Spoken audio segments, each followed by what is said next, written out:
আজ আমরা আপনাকে এমন এক দেশ সম্পর্কে বলবো যাকে বলা হয় পৃথিবীর সবথেকে সুন্দর দেশ। এই দেশের প্রাকৃতিক বৈচিত্র্য এতটাই সুন্দর যেন পৃথিবীর বুকে এক টুকরো স্বর্গ। অর্থনীতির দিক দিয়ে দেশটি পৃথিবীর 37th পজিশন দখল করে আছে। সেখানে আপনি পাবেন দূষণমুক্ত আবহাওয়ার স্বাদ, তুষারপাত থেকে শুরু করে আগ্নেয়গিরি পর্যন্ত সবকিছুই আছে। এই জন্য একে বলা হয় পৃথিবীর অ্যাডভেঞ্চার ক্যাপিটাল। সৌন্দর্য আর রোমাঞ্চে ভরা এই দেশটির নাম নিউজিল্যান্ড। আর আজকে আমরা এর সম্পর্কেই বিস্তারিত জানব। নিউজিল্যান্ড অন্যান্য দেশের তুলনায় অনেক দূরে দক্ষিণ পশ্চিম প্রশান্ত মহাসাগরে অবস্থিত। এটির সাথে অন্য দেশের কোনো সীমান্ত নেই, কারণ এটি পুরোপুরি সমুদ্র বেষ্টিত একটি দ্বীপরাষ্ট্র। নিউজিল্যান্ডের সবচেয়ে কাছের দেশ হলো অস্ট্রেলিয়া। এদের মধ্যকার দূরত্ব হচ্ছে প্রায় 2000 কিলোমিটার। নিউজিল্যান্ড একক কোনো দেশ নয়, এটি গঠিত দুটি বিশাল দ্বীপ নিয়ে, নর্থ আইল্যান্ড এবং সাউথ আইল্যান্ড। এর আয়তন 2,68,000 স্কয়ার কিলোমিটার, যা বাংলাদেশের তুলনায় 1.8% বড়। রাজধানী ও দেশের বেশিরভাগ জনসংখ্যা নর্থ আইল্যান্ডে বাস করে। সাউথ আইল্যান্ড তুলনামূলক খালি এবং পাহাড়, বনজঙ্গল ও হিমবাহে ভরা। দেশটির রাজধানী ওয়েলিংটন, কিন্তু সবচেয়ে বড় ও জনবহুল শহর হচ্ছে অকল্যান্ড। অকল্যান্ডকে বলা হয় সিটি অফ সেইলস, অর্থাৎ পালতোলা নৌকার শহর। এখানে দুটি বিশাল সমুদ্র বন্দর আছে, আর এখানকার প্রায় প্রতি 3 জনের মধ্যে একজনেরই নিজস্ব নৌকা আছে। রৌদ্রোজ্জ্বল দিনে উপসাগরে শত শত পালতোলা নৌকা দেখা যায়, যেন সাগরের বুকে সাদা পালগুলোর উৎসব। এখানেই হয় বিশ্বের অন্যতম বিখ্যাত নৌকা প্রতিযোগিতা আমেরিকাস কাপ। এই দেশের জনসংখ্যা 5.3 মিলিয়ন, আর বাংলাদেশের জনসংখ্যা 176.6 মিলিয়ন, যা থেকে স্পষ্ট বোঝা যায় যে দেশটিতে মানুষ অনেক কম বসবাস করে। নিউজিল্যান্ডের প্রধান ভাষা ইংরেজি, যা প্রায় 97% মানুষ ব্যবহার করে। কিন্তু এখানকার আদিবাসী জনগোষ্ঠী, যাদের বলা হয় মাওরি, তাদের নিজস্ব ভাষার নাম মাওরি ভাষা। মাওরি ভাষায় নিউজিল্যান্ডের নাম আওতেয়ারোয়া, যার অর্থ লম্বা সাদা মেঘের দেশ। মাওরি সংস্কৃতি নিউজিল্যান্ডের পরিচয়ের গুরুত্বপূর্ণ অংশ। তাদের ঐতিহ্যবাহী নাচ হাকা, যা নিউজিল্যান্ডের জাতীয় দল অল ব্ল্যাকস খেলার আগে করে। এই নাচটি সাহস, ঐক্য আর শক্তির প্রতীক। নিউজিল্যান্ড একসময় ছিল একদম আলাদা একটা দেশ। তখন সেখানে কোনো স্তন্যপায়ী প্রাণী ছিল না, মানে গরু, ছাগল, কুকুর, বিড়াল কিছুই ছিল না।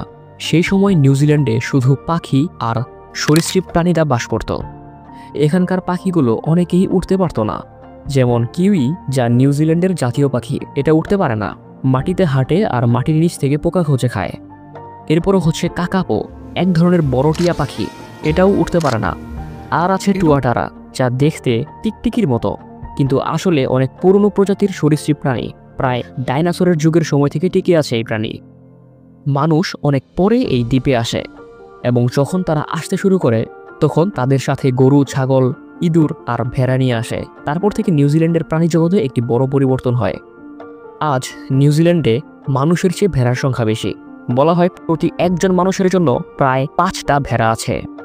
ভেড়া এখানে খুব ভালোভাবে বাঁচতে পারে, কারণ দেশটা ঠান্ডা, ঘাসে ভরা আর বাতাস অনেক পরিষ্কার। নিউজিল্যান্ড এমন একটি দেশ যেখানে সকালবেলায় পাহাড় দেখা যায়, দুপুরে সমুদ্র, আর সন্ধ্যায় দেখা যায় বরফে ঢাকা হিমবাহ। দক্ষিণ দ্বীপ জুড়ে বিস্তৃত সাউথার্ন আল্পস পর্বতমালা, আর এর মধ্যে রয়েছে দেশের সর্বোচ্চ শৃঙ্গ মাউন্ট কুক, যার উচ্চতা প্রায় 3724 মিটার। দেশটিতে আছে প্রায় 3820টি হ্রদ, অসংখ্য নদী, জলপ্রপাত ও বরফের নদী আছে এখানে। এখানে স্কেটিং, স্কাইডাইভিং, বাঞ্জি জাম্পিং সহ নানা রোমাঞ্চকর অভিজ্ঞতা পাওয়া যায়, যা একে বিশ্বের অ্যাডভেঞ্চার ক্যাপিটাল বানিয়েছে। এই দেশে সৌন্দর্যের শেষ নেই, এবং এখানকার বিখ্যাত জায়গার নাম বলেও শেষ করা যাবে না। সেগুলোর মধ্যে সবথেকে অতি বিখ্যাত যেসব জায়গা রয়েছে সেগুলোর কিছু উদাহরণ দেই। যেমন হচ্ছে Hobbiton village. The lord of the rings ও দ্য হবিট সিনেমার শুটিং হয়েছিল এখানে। ছোট ছোট ঘর, সবুজ পাহাড় আর নদীর পাশে সাজানো এই গ্রাম এখন পর্যটকদের প্রিয় স্থান। তারপর হচ্ছে মিলফোর্ড সাউন্ড। দক্ষিণ দ্বীপের এই জায়গাকে অনেকে বলেন পৃথিবীর 8ম আশ্চর্য। এখানে পাহাড়, জলপ্রপাত আর সমুদ্রের মিলন এক স্বপ্নের মতো দৃশ্য তৈরি করে। লেক টিকাপো ও mount Cook national park. Lake Tekapo এর পানির রং নীলচে সবুজ, সূর্যের আলোয় ক্রিস্টালের মতো ঝলঝল করে, আর মাউন্ট কুক পার্ক হল হিমবাহ আর পর্বত অভিযানের জন্য স্বর্গরাজ্য। কুইন্সটাউন, একে বলা হয় নিউজিল্যান্ডের অ্যাডভেঞ্চার ক্যাপিটাল। এখানে স্কাই ডাইভিং, রাফটিং, স্কিইং ও বাঞ্চি জাম্পিংয়ের মতো এক্সট্রিম স্পোর্টস চলে সারা বছর।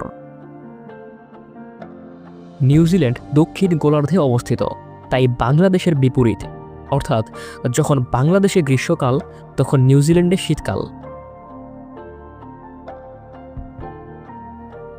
উত্তরাংশ উষ্ণ ও আরামদায়ক, কিন্তু দক্ষিণাংশ তুলনামূলক ঠান্ডা। নিউজিল্যান্ড 2030 সালের মধ্যে সম্পূর্ণ কার্বন নিরপেক্ষ দেশ হওয়ার লক্ষ্য নিয়েছে। নিউজিল্যান্ডের শিক্ষা 3 স্তরে বিভক্ত: প্রাথমিক, মাধ্যমিক ও উচ্চ মাধ্যমিক। এটি ব্রিটিশ স্টাইলের হলেও অনেক বেশি প্র্যাকটিক্যাল ও গবেষণা নির্ভর। বিশ্বের বহু শিক্ষার্থী বিজ্ঞান, প্রকৌশল, কৃষি ও পরিবেশবিদ্যার জন্য এখানে আসে।